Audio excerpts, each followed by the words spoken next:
Education forms the basis on which all the learners, including learners with disabilities and learners with disabilities, fall under and effectively participate in the society, mainstream disadvantages, and they facilitate them to engage in livelihood opportunities in various barriers by the learners with disabilities under their inclusion in education. What we mean here is that it is important that students that are learning in various institutions, as we think about them being included in the society at large later on, they must be able to adequately get an education that they deserve. The Presidential Working Party on Education Reform released recently in 2023, we acknowledge and appreciate the effort and the work done by the group. The report has captured some components that are our address and some aspects of inclusive education, including the mention of legal and policy framework, and that they have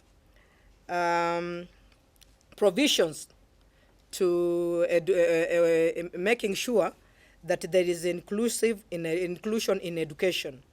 The mention of learners and trainees with disabilities 2018 and Children Act of 2022 is a step in the right direction.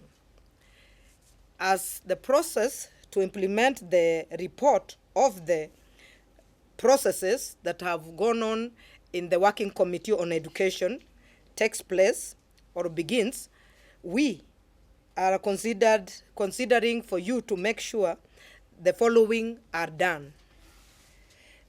We are thinking that there should be meaningful, effective way to motivate, we are thinking that there need to be meaningful and effective involvement of persons with disabilities and the representative of organizations that such people represent in the implementation of the Education Act that has just been released.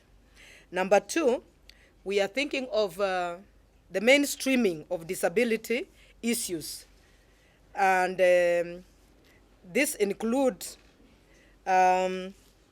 issues across all areas of thematic areas captured in the report. For example, each and every chapter of that report, we are thinking that there need to be an issue that every people who are living with disabilities and the organizations will be able to give a substantive way it can be implemented. Number three, we need the sufficiency, there need to be sufficient resourcing to inclusive education and empowerment in that, including the implementation of education sector on policy, trainees and learners with disabilities and Children Act of 2022. What we mean here is that it is important that the trainees in teacher training colleges are trained very well, so that when they come to school, even if they are in the mainstream teacher training colleges, they can be able to learn the children who are in these schools, even if their area of specialization is not children with disability. Why do we say that? It's because sometimes these children may come into the education system that have got children who are called normal in quote, and then they come in and they float. So the teachers need to be trained And then also the learners, we need to help them so that they accept that the ones who are with them are not abnormal. They are just having some special needs. So those are some of the things that we are thinking that we should be able to participate in as the Education Act is being implemented. How many people can employ persons who is blind to be a carpenter? I think those are the questions which the media should also be trying to ask the policymakers, so that at the end of the day, because if a person with a disability cannot get such opportunities, where will he go?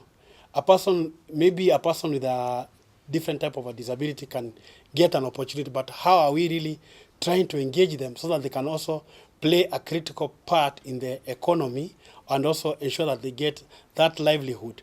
At the end of the day, with the current situation in our country, many persons with disabilities are sleeping hungry. Many persons with disabilities are sleeping outside. They don't have the opportunities. Why? Because of the way the system has been built. And that's why we are really saying, if we can start with that basic level about education, we start building up slow but sure. We know that persons with disabilities also can be a critical mass which can really help to build the world.